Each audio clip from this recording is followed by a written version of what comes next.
Bom dia a todos. Bom dia. Eu cuidar de não falar boa tarde, porque o meu tema de palestra na nossa casa é na noite. Aí eu tenho a tendência de falar boa noite.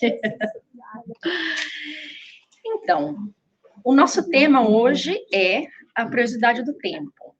E é interessante quando a gente pensa na temática tempo, a palavra tempo, ele é uma coisa relativa. Vamos pensar uma festa divertida, umas férias, um passeio na praia. Quando a gente menos espera, já passou 5 horas e está hora de retornar para casa. Mas quando a gente está ali, ou com uma dor, ou com numa situação desgastante, um trabalho difícil, parece que a hora do almoço não chega nunca. A gente fica ali olhando e o tempo não anda.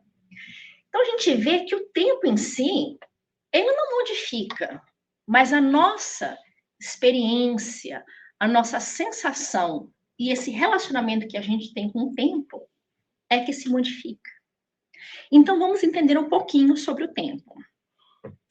No Jesus no Lar, que a leitura número 22, conta que Jesus se encontrava com um grupo de pessoas, de amigos, os apóstolos, e a mãe de João e Tiago, ela chega e fala assim: Senhor, será que você tem com você um talismã, um amuleto, alguma coisa que nos dê essa possibilidade de desfrutar dessas bênçãos, de ter essa capacidade de multiplicar que você tem, de curar o cego, de fazer isso, de fazer aquilo? Será que existe alguma coisa que a gente possa ter para nos favorecer, para nos auxiliar como você faz e bem utiliza das suas opções, das suas oportunidades? E fala que o Senhor, né, Jesus virou para ela e disse assim: olha, realmente, eu conheço mesmo, ele diz, um talismã de maravilhoso poder. Esse talismã, ele tem recursos milagrosos, né? Milagrosos. E a gente pode realmente, com esse talismã, iniciar a aquisição de todos os dons do nosso Pai. O pessoal lá já ficou de olho regalado, porque se tivesse, primeiro a gente vai dizer Jesus, né? Jesus fala assim: existe um talismã mágico e milagroso. Queria falar milagroso, que pode me dar essa capacidade de criação, de conquista. E aí ele diz assim: olha, esse talismã, ele pode te dar a oportunidade de conquistar coisas como, e ele sai listando um monte de oportunidades, como reatar relações de companheiros em discórdia. Quem não tem conflito com alguém, ou alguma situação de amigos queridos que a gente queria resolver o problema. Ou reveste-se de 1000 oportunidades de paz com todos. Eu não sei vocês, mas eu gostaria de estar em paz em todos os momentos. Ele segue, revela 1000 modos de enriquecer a vida em que vivemos. E ele foi listando vários itens, e o pessoal, assim, cada vez mais empolgado. Aí ele parou e pensou assim: que mais? Ah, sim. E ele disse o seguinte: sem esse divino talismã, é impossível começar qualquer obra de luz e paz na terra. Nesse momento, a mãe de João e Tiago, a Isabel, ela não aguentou, falou assim: mas Senhor, me diga, qual que é essa bênção maravilhosa? Eu preciso saber como acumular a felicidade com esse maravilhoso talismã. E diz que Jesus sorriu, bondoso, e ele disse: esse talismã, ele não é um segredo. Ele não é uma coisa rara. Ele é propriedade comum de todos. Eles ficaram mais empolgados ainda. Gente, quer dizer que todo mundo pode ter, eu tenho acesso. E ele completa: é a hora que estamos atravessando. O talismã é o tempo divino que temos que aproveitar. Ou seja, o Espiritismo é uma doutrina que sempre nos mostra, através da razão, do bom senso, que não existem milagres, que não existem coisas assim inexplicáveis. E também nos traz que tudo é possível. A conquista da felicidade, a nossa evolução, o nosso bem-estar espiritual, a paz, a felicidade, são tudo coisas conquistáveis. Só que não são através de metodologias extravagantes ou através de rituais. São através do quê? De como nós utilizamos os nossos dias, os nossos momentos, as nossas horas. Então, vamos imaginar por um momento que nós tivéssemos acesso a um banco mágico. Vamos agora para a magia um pouquinho. E esse banco, todo dia, ele ia depositar $86.400 na sua conta. Quem não ia querer um banco desse? Eu sei que eu ia querer. E o que eu ia fazer com esse banco? Só que esse banco tem assim, ele é mágico, mas ele tem um truque. No fim do dia, ele zera. Então, usou, não usou, perdeu. Você não pode acumular, você não pode levar para o dia seguinte. Eu creio, eu digo por mim mesma, né? Eu ia tentar utilizar o máximo desse dinheiro. Adquirir compras e coisas que dar minha segurança, adquirir coisas que assegurar o meu prazer, né? Quem sabe um apartamentinho de frente para a praia. Quem não ia querer fazer essas coisas, né? Cada um tem a sua preferência. Nós íamos querer usufruir disso daí e não desperdiçar, porque no fim do dia a gente perde. Mas agora vamos pensar. Será que esse banco existe? Não existe, porque se existisse, estava todo mundo atrás dele. Mas esse banco existe. Mas não de uma forma mágica.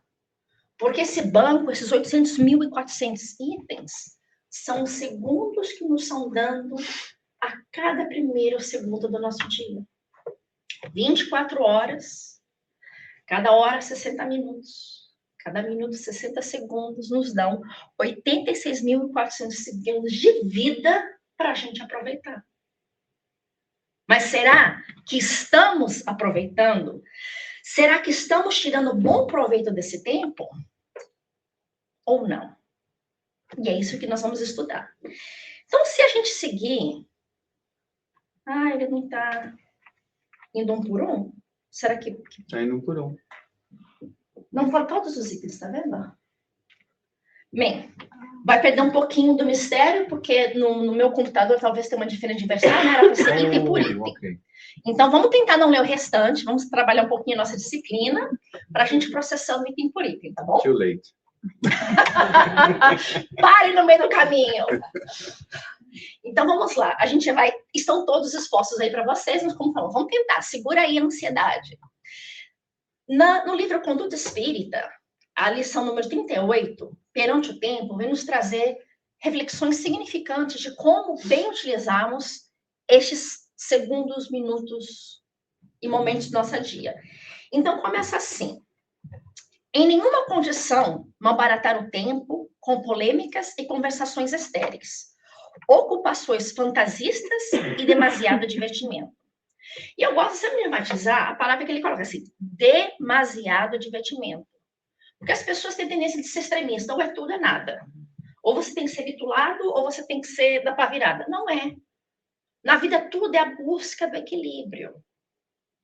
Então, eles bem claro, não ter demasiado divertimento. Ou seja, nós podemos usufruir da vida para as coisas que a gente gosta, os nossos lazeres, os nossos momentos de distrações. Até um filme que não nos ensine algo significante, mas também não traga algo banal. Um filme para relaxar. Podemos, mas o que não devemos é aglomerar a preponderância do nosso tempo em volta de situações como essas. E vou dizer, se botar duas pessoas de perspectivas opostas na questão da política, gente, imagina, a gente barateia muito do nosso tempo em briga e confusão, né? Então, novamente, não ficarmos em polêmicas ou até conversações externas, fofoca. A gente aprende que fofoca é caminho direto para o umbral. Queira ou não queira, às vezes a gente pensa, vício do algo, vício daquilo, vício do outro, vaidade, orgulho. Aquela fofoquinha mantém a gente presa no planeta Terra, se Deus quiser, né?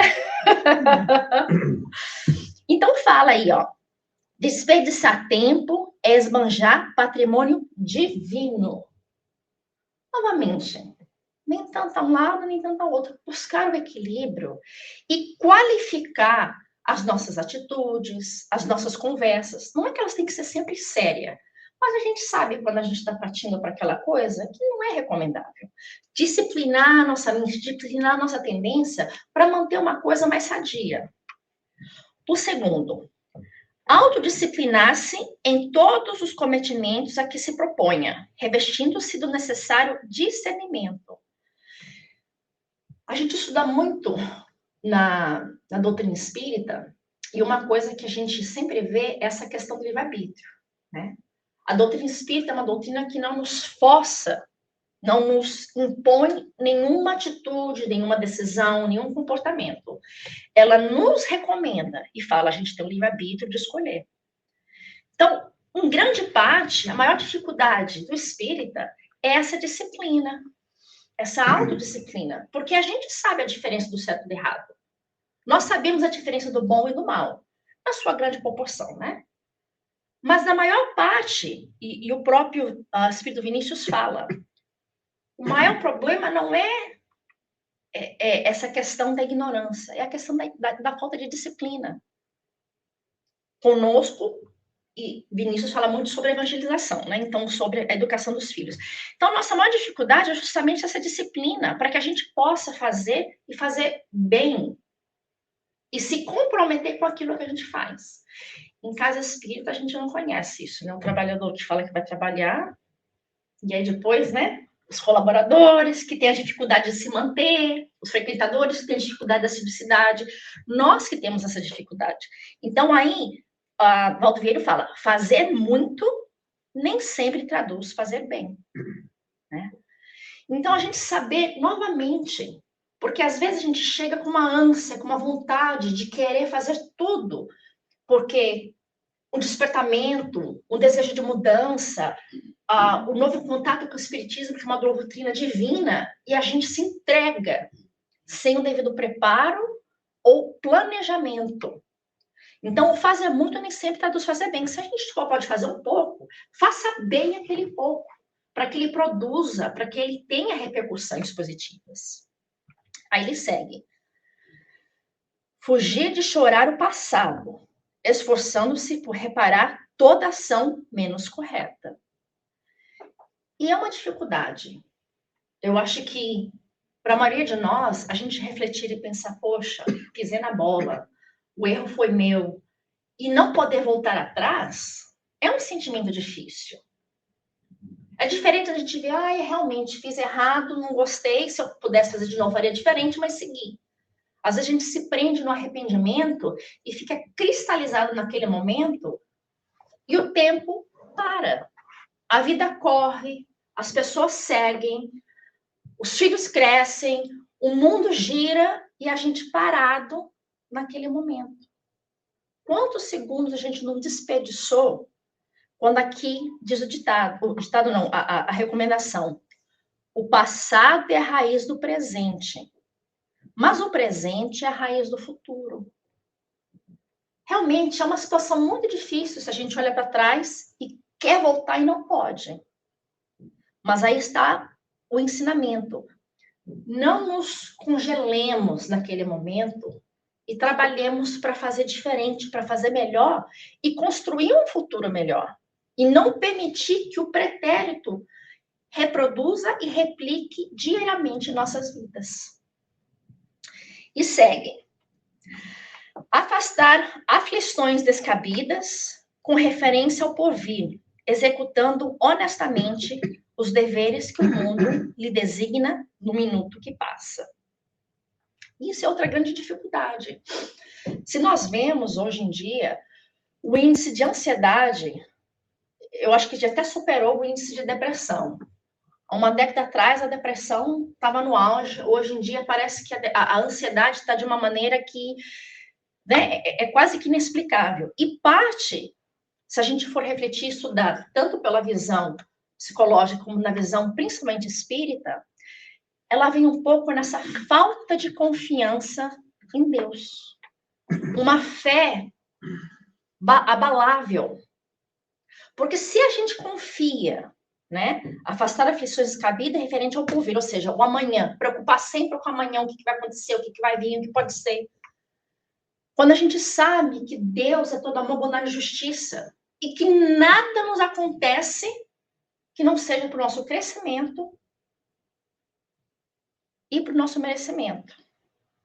Às vezes, circunstâncias difíceis vêm, que talvez não estavam necessariamente ali planejadas num contrato reencarnatório. A vida desenvolve. Mas se ela vem até nós, é para a gente crescer. Seja por expiação ou por, por oportunidade de crescimento, provas e expiações, ou por expiação ou uma prova, de qualquer forma, o objetivo principal é a nossa evolução. Então, se a gente começar a refletir dessa perspectiva, nada me acontece que não seja para o meu bem, a gente começa a trabalhar essa ansiedade e vai diluindo um pouco ela. É lógico que ninguém quer o mal, né? Um pequeno parênteses, especialmente aqui no que as pessoas estão muito apreensivas em questões imigracionais. Quem não tem documento, né, não quer naquela circunstância, é uma razão legítima de você ter uma ansiedade. Mas aí aqui vem, ó, o amanhã gemerá das sementes do hoje. A gente trabalhar essas situações realistas versus situações que a gente cria imaginárias. E dentro disso, criar uma perspectiva lógica. Se você é uma pessoa sem documentação, você vai evitar certas circunstâncias, certos locais, certos horários. Você vai trabalhar ali. Se o seu problema é um problema de saúde, né? Você vai evitar certos alimentos, certas outras coisas. Talvez você vai adicionar certas vitaminas. Tudo para tentar se precaver. Mas se você ficar frisada ali naquela preocupação, novamente, paramos no tempo. E se a gente tem confiança em Deus, na espiritualidade suprema, a gente sabe que tem esse planejamento e tem essa proteção em nossas vidas. Né? Deus ajuda quem se ajuda. A gente faz a nossa parte. Se você fez o melhor que você podia, se você planejou da melhor maneira que você tinha como fazer, você maximizou seus recursos, seja de amizade, de conexões, de inteligência, aí a gente coloca na mão de Deus. Porque Ele quer o nosso bem, seja qual for as circunstâncias, né? Então, amanhã geminará das sementes do hoje. E ele segue. Quando possível, plasmar as resoluções do bem no momento em que surjam, de vez que, posteriormente, o campo da experiência pode modificar-se inteiramente. Ou seja, é tomar da oportunidade naquele momento. Se uma oportunidade se lhe apresenta de fazer o bem, se surge um momento de auxiliar alguém, de contribuir em alguma atividade, de doar do seu tempo, seja o que for, não deixe para depois, quando eu tiver tempo, ou amanhã eu faço, ou deixa, eu vejo isso mais tarde. Porque aí fala, posteriormente o campo da experiência pode modificar-se. E aquela oportunidade passa. E talvez não volte. Então, a gente aproveitar cada momento. Porque aqui, ó, ajuda menos quem está de serve. Quantas a gente escuta, quando eu parar de trabalhar, quando eu retire, quando os filhos crescerem, quando não sei o quê, e a gente fica postergando, postergando, postergando, aí quando a gente viu, vai ter que ser na próxima encarnação. Né? E, novamente, ajuda menos quem está de serve. Ou seja, e mesmo se a gente refletir nas questões prévias, fazer muito nem sempre fazer bem. Então, se a gente não pode doar muito do nosso tempo, muito do nosso recurso, seja ele qual for, que a gente doe um pouco. Eu sempre falo, né? Vocês hoje acho que tem o jantar, o almoço do mês. É tão fácil comprometer todo mês a doar alguma coisa. Aí tem gente que fala assim, mas eu não cozinho, eu não sei fazer nada. Não tem problema. Doa refrigerante, doa guardanapo, doa o leitinho do café, doa pó de café. Ou doa do seu tempo. No final ajuda a limpar, porque é uma bagunça. Né? Então, esse dia é o meu dia de doar.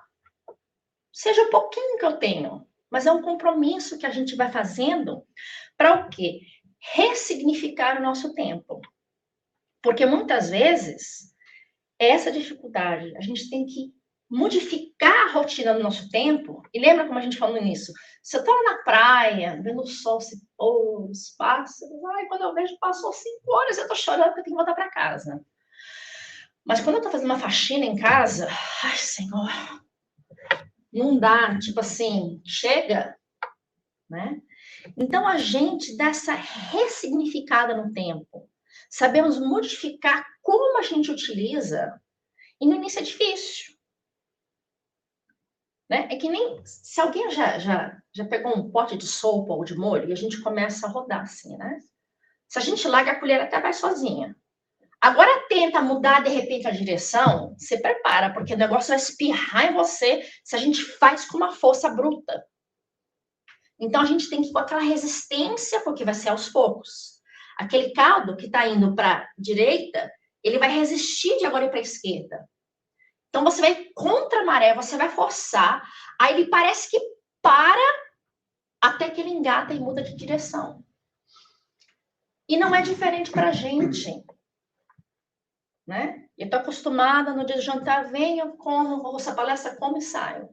Eu agora ter que adicionar algo mais na minha rotina é uma mudança naquele ritmo que eu tenho que vai exigir um esforço e uns garranchos.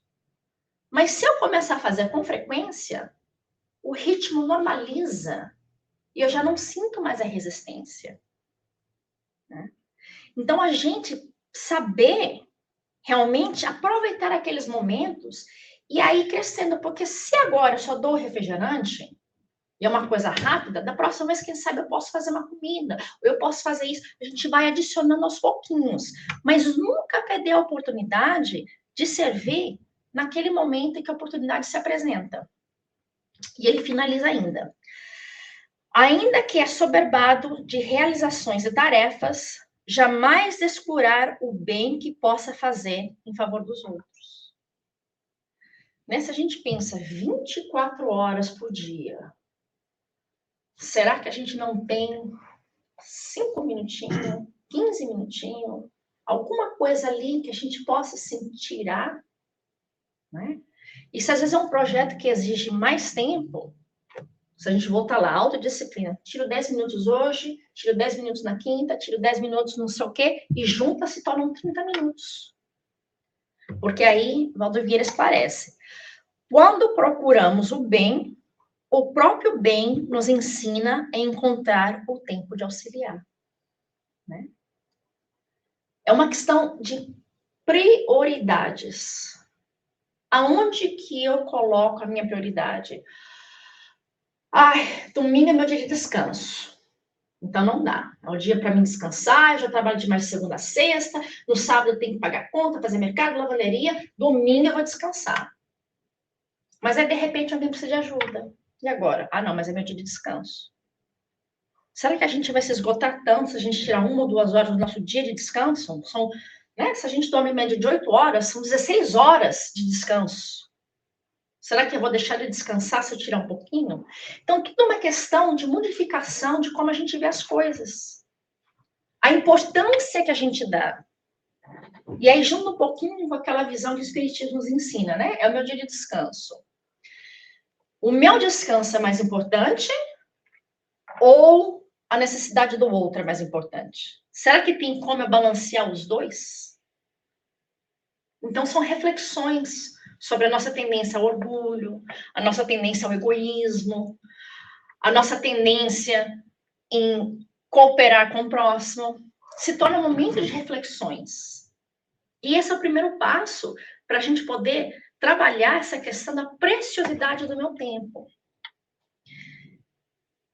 São poucos, e eu acho que continuam sendo poucos, que exemplificaram tanto a dedicação do tempo, como a gente tinha o caso do Francisco Cândido Xavier, o próprio Divaldo, né? Raul, mas nem todos vieram com essa missão.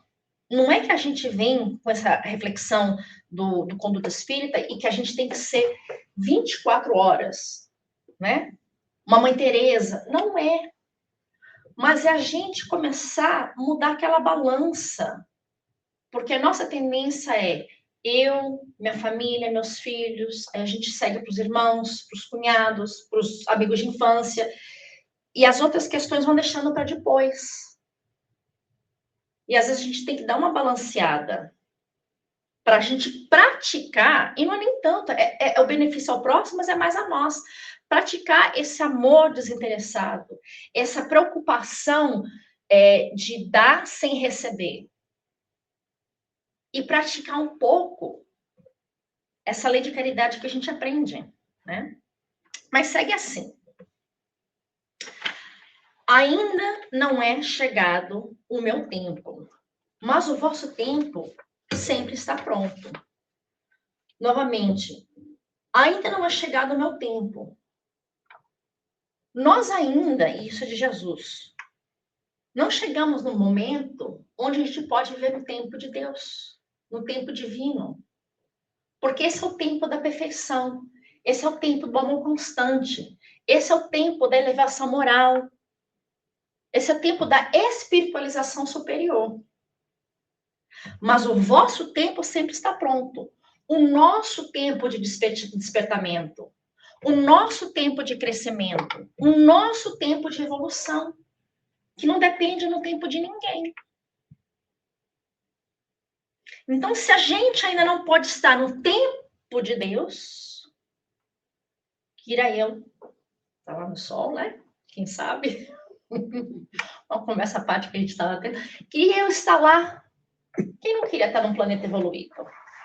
Gente, não precisa nem estar num planeta assim divino, podia estar num de regeneração, tá ótimo, saindo de provas e expiações, não é? Mas se esse tempo não chegou, que eu use o meu tempo, porque esse meu tempo está aqui, agora, hoje, para mim trabalhar essa progressão para chegar lá. Né? Então, nós precisamos despertar para essa realidade. E segue ainda. De novo, as duas frases, né? Do livro Caminho, Verdade e Vida. Em quase todos os setores de evolução terrestre, vemos o abuso da oportunidade complicando os caminhos da vida. Entretanto, desde muitos séculos, o apóstolo nos afirma que o tempo deve ser do Senhor.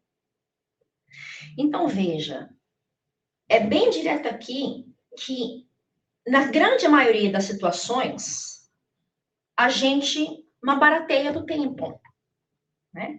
A gente abusa, a gente complica, não bem aplica o nosso tempo.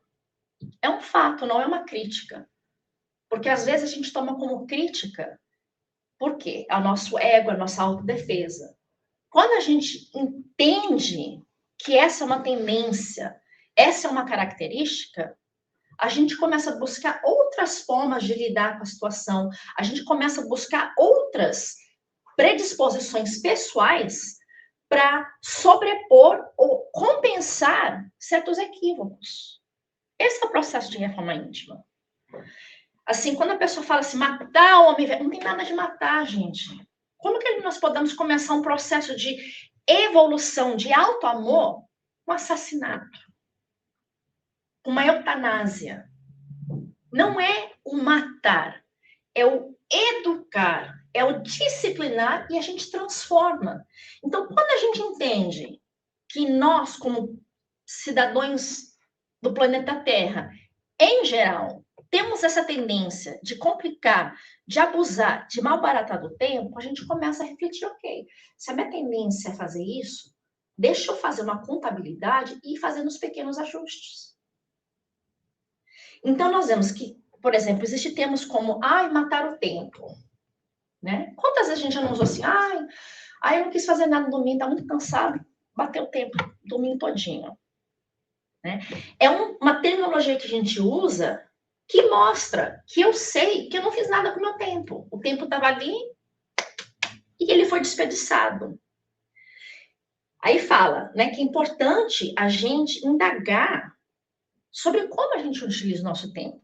Tem uma outra expressão que também é muito conhecida como tempo é dinheiro. E muita gente usa assim, eu preciso trabalhar, eu não posso fazer tal coisa, ou eu não posso ir ao estudo, ou eu não posso auxiliar não sei quem. porque eu preciso trabalhar. E realmente é uma necessidade, a gente vai falar um pouquinho mais sobre isso. Mas também os espíritos falam que muitas vezes a gente cria necessidades que não existem, que resultam em compromissos desnecessários, criados por necessidades inexistentes. É aquela coisa, você tem um celular bom, mas não, agora você quer o celular mais moderno, aquele que acabou de sair. Ou você tem uma casa boa, mas agora você quer uma casa com mais banheiro. Ou a gente vai aumentando coisas que às vezes a gente não necessita, são coisas que a gente quer. Quantas pessoas eu já vi se comprometer com dívidas tremendas em cartão de crédito, porque fala assim, eu mereço uma férias. Aí a pessoa vai para as férias lá para Havaí. Ela não vai para as férias para Flórida. Ou para a praia de New Jersey. Ela vai para as praias lá do Havaí, porque ela merece. Né? Então, muitas vezes a gente cria situações que, na verdade, não são necessárias. E mesmo se, vamos supor, uma situação legítima que realmente a pessoa precisa trabalhar, quantas famílias de mães solteiras ou pais solteiros, realmente um ônus extra. Mas isso não significa que a gente não pode encontrar momentos de oportunidade para fazer algo em prol do próximo. Aí que volta a gente buscar esse balanço, porque se a gente só trabalha, a gente também está abaratando a oportunidade de aprender, de estudar, de compartilhar, de consolar alguém. E esses também são roteiros de crescimento e aquisição moral. Porque às vezes são fugas, né? A gente foge, meu filho tem problema, eu tenho trabalho demais, e a gente cria situações, às vezes, para não trabalhar e bem aplicar esse nosso tempo. Porque é aí que fala aqui, ó, Paulo, ele diz assim, aquele que faz caso do seu dia, patrão, gente, desculpa aqui, ó, patrão, Senhor o faz.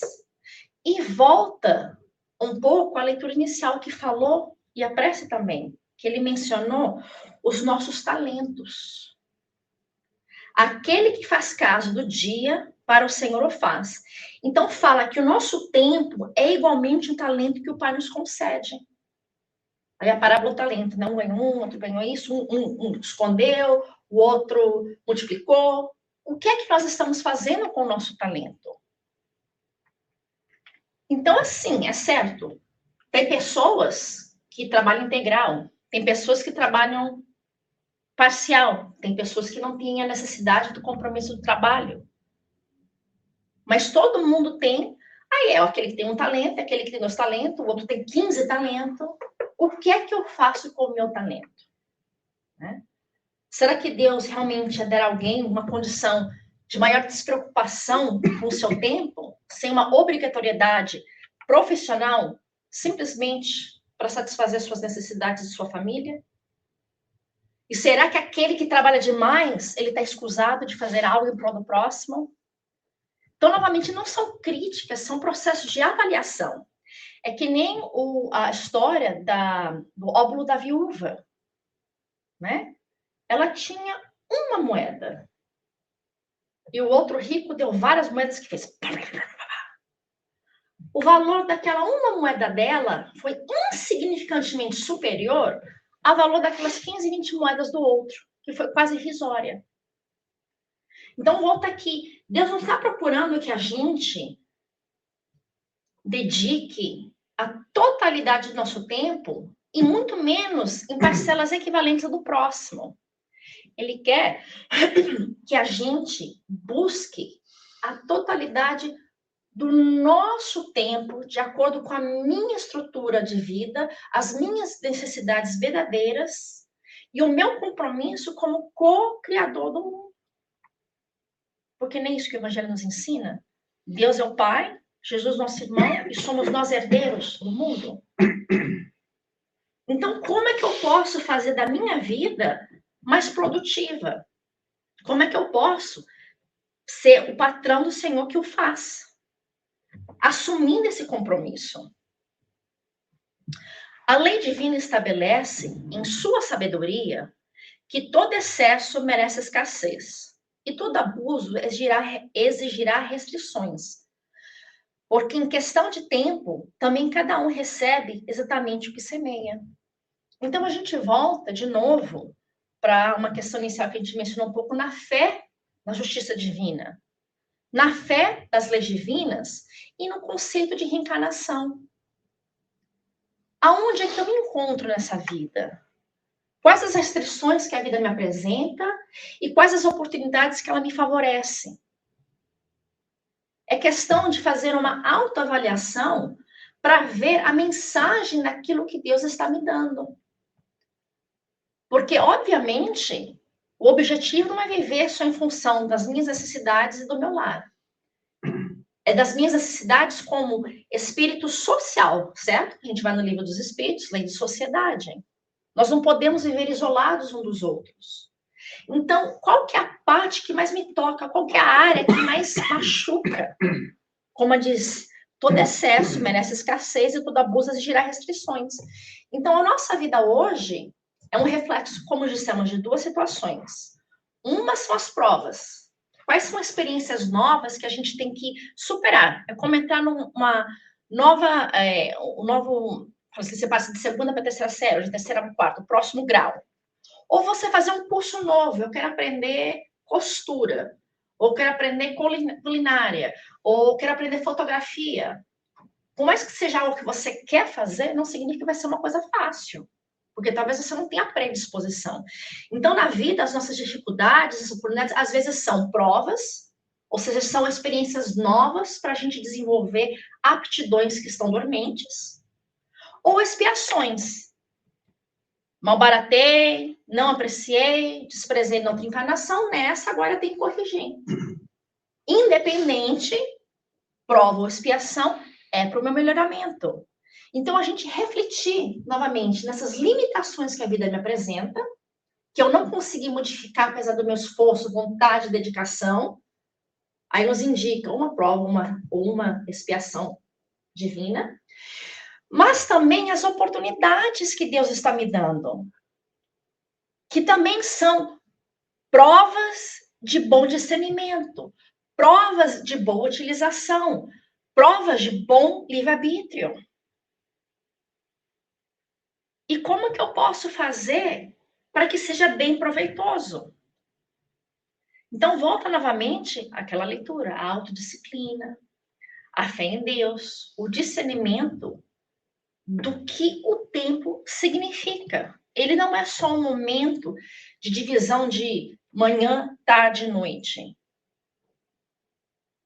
Ele é uma indicação, uma maneira da gente contabilizar o que é que eu fiz no meu dia? E será que eu maximizei os meus potenciais? E aí a gente entra de novo. Vida não é tudo. Vamos lá, vamos só na primeira questão, né? Que aí a gente vê essa questão da preciosidade do tempo na questão da lei do trabalho. Novamente no Livro dos Espíritos. Então, se a gente começa na questão 674, o Livro dos Espíritos nos pergunta: a necessidade do trabalho é lei da natureza? E a resposta é direta: o trabalho é lei da natureza, por isso mesmo que constitui uma necessidade. Mas se a gente for estudar, tem vários tipos de trabalho: trabalho físico, trabalho intelectual. O ponto é, precisamos estar ativos, precisamos estar fazendo. Se a gente voltar à ansiedade e à depressão, que são chagas atuais da humanidade, são dois sintomas, são dois sentimentos que fazem justamente o quê? O oposto disso, faz a gente retrair e parar. Quem está ansioso não consegue sair, não consegue fazer, não consegue falar, fica ali travado como que numa couraça de medo e não consegue nem ver, escutar ou refletir que está à volta. E o depressivo se esconde no interior de si mesmo e fica quase que inerte, quase que incapaz de viver, de seguir. E eu abro parênteses, não estou dizendo que são situações fáceis de se lidar. Não estou dizendo que você deve acordar e falar, não, estou feliz, vou seguir à frente. Não. Se alguém está enfrentando, você conhece alguém que está enfrentando, procure procure uma filosofia religiosa. Hoje em dia tem muitas pesquisas que mostram que a falta de fé e religiosidade é uma coisa que aumenta demais o índice e sintomas de depressão e ansiedade.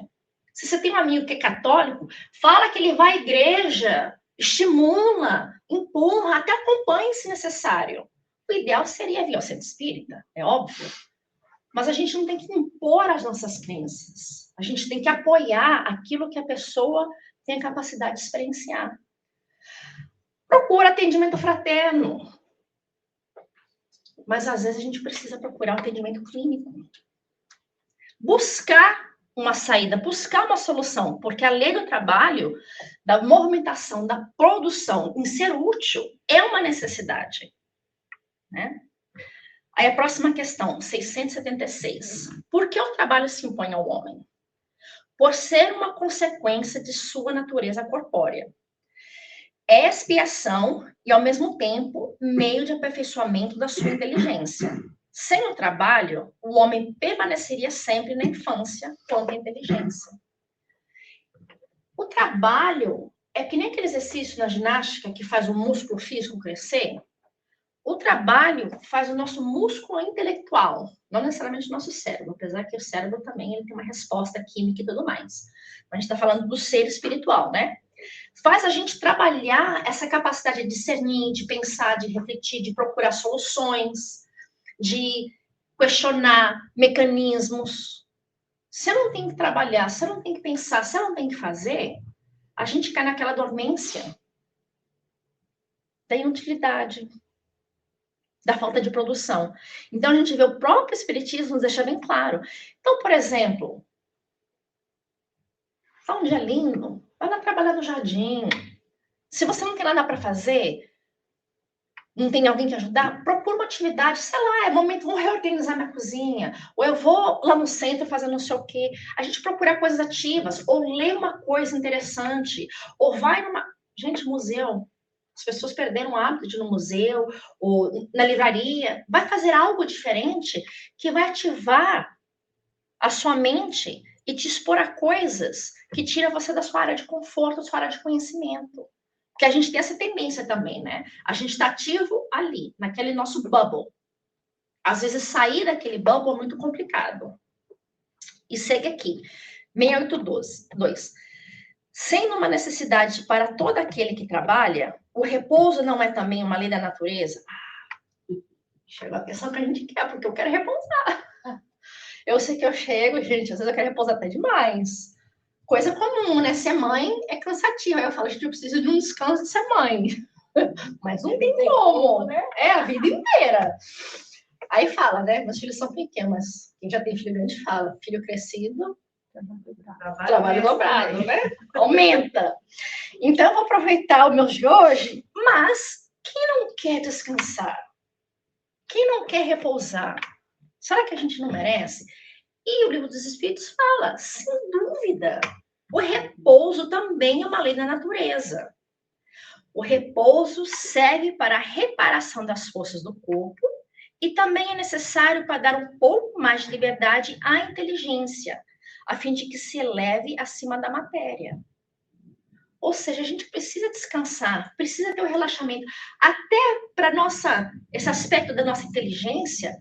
Quando a nossa mente está constantemente em responsabilidade, responsabilidade, responsabilidade, nós temos a dificuldade de relaxar a mente para observar coisas diferentes, para refletir, gente. Quem consegue ler quando você está assim, super atarefado, cheio de coisa acontecendo, ou com problema para resolver, a gente lê o parágrafo e parece que não sai. Você fica ali por quê?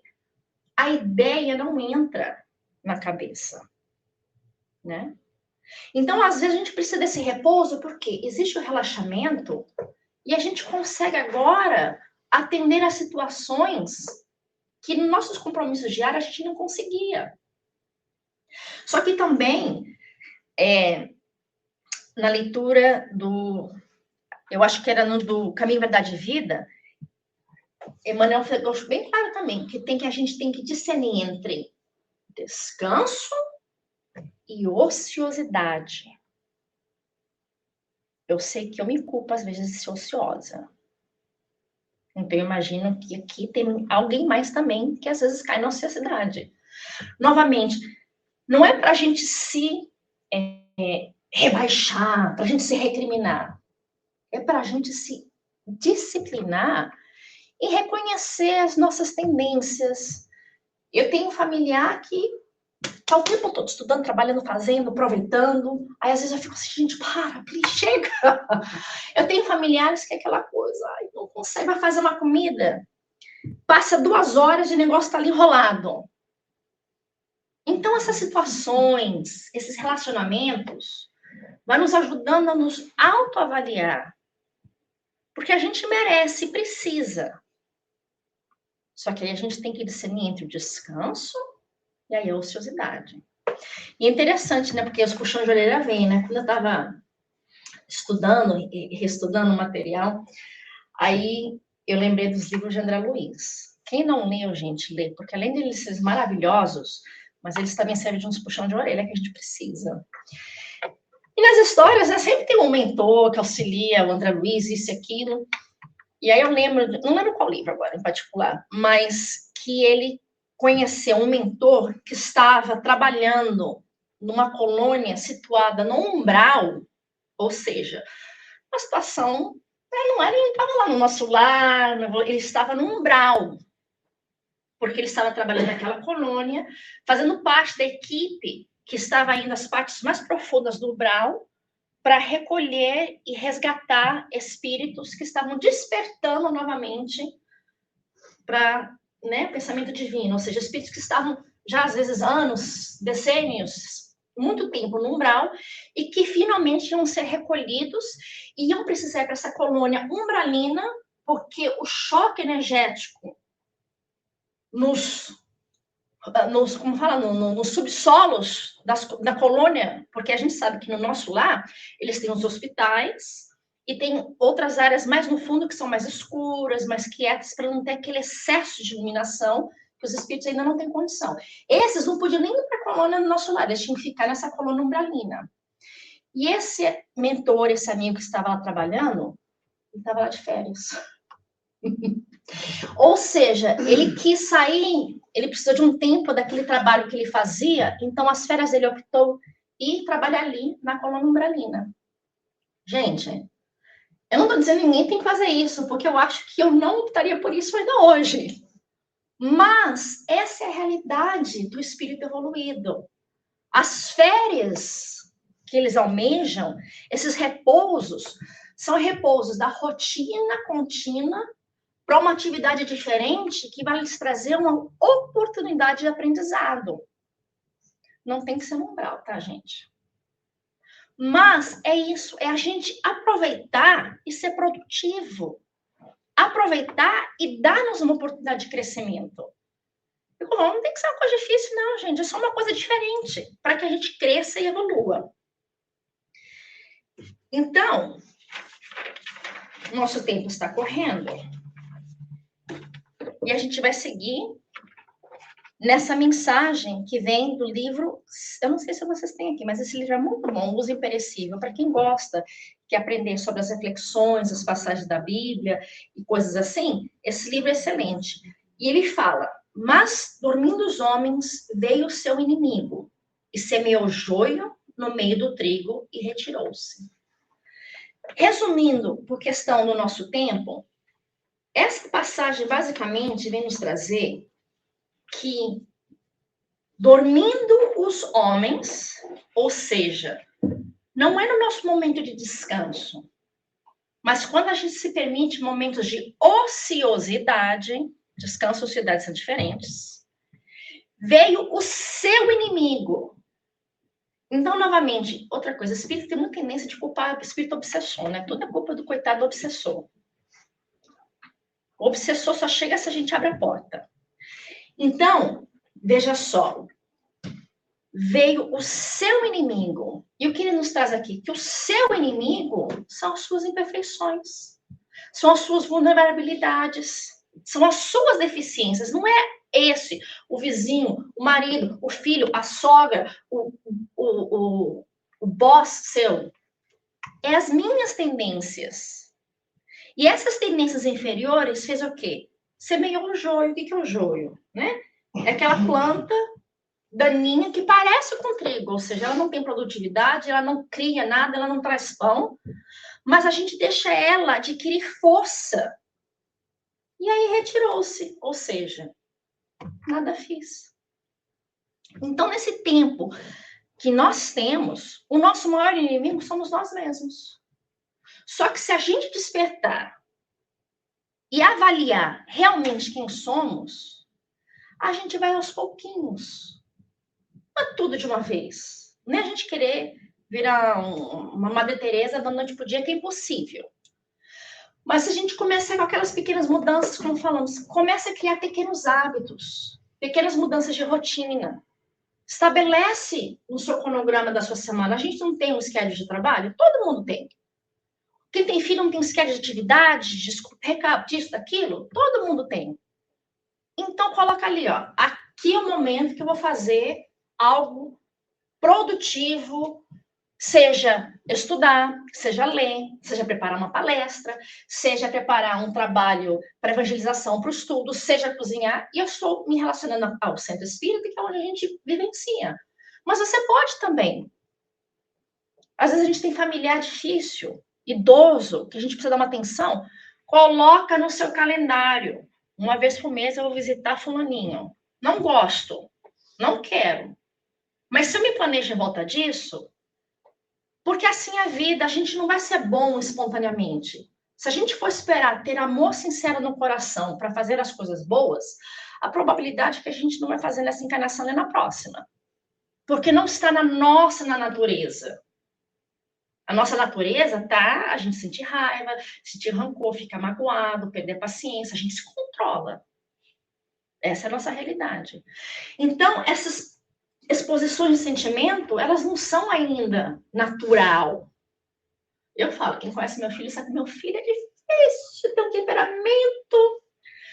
Eu falo, se não fosse meu filho, é bem provável que eu não ia ter esse amor, esse carinho, essa paciência, porque as atitudes dele são atitudes que, assim, provocam o ser humano. É difícil. Então, Deus deu a ele como filho para sair de mim, um histórico difícil, para mim aprender a amar. Porque se não fosse meu filho, eu não amava.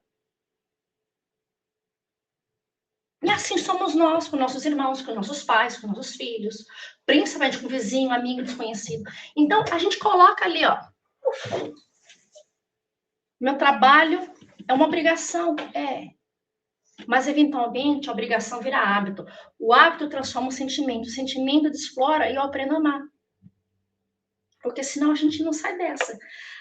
Então, para encerrar, essa frase de Chico Xavier, apesar que eu acho lindíssima, né? Que fala: embora ninguém possa voltar atrás e fazer um novo começo, qualquer um pode começar agora e fazer um novo fim. Dê a você o direito de reconstruir e ressignificar a sua vida. Se até hoje eu não consegui cumprir o que eu queria, ou se eu cometi erros, ou se existem situações que eu não posso retornar atrás, que seja. Mas a partir de hoje, crie aquele futuro melhor. Crie aquele resultado que você almeja, transformando quem você é. Não nos permitamos que os nossos equívocos, as nossas vulnerabilidades mantenham preponderância e domínio sobre nós. Porque nós somos seres racionais, nós somos seres lógicos. E nós temos a doutrina espírita que nos esclarece de uma maneira incomparável nesse mundo. Que a gente tenha coragem de palmilhar o caminho de Jesus. Ele está lá, distante, mas o caminho é o mesmo.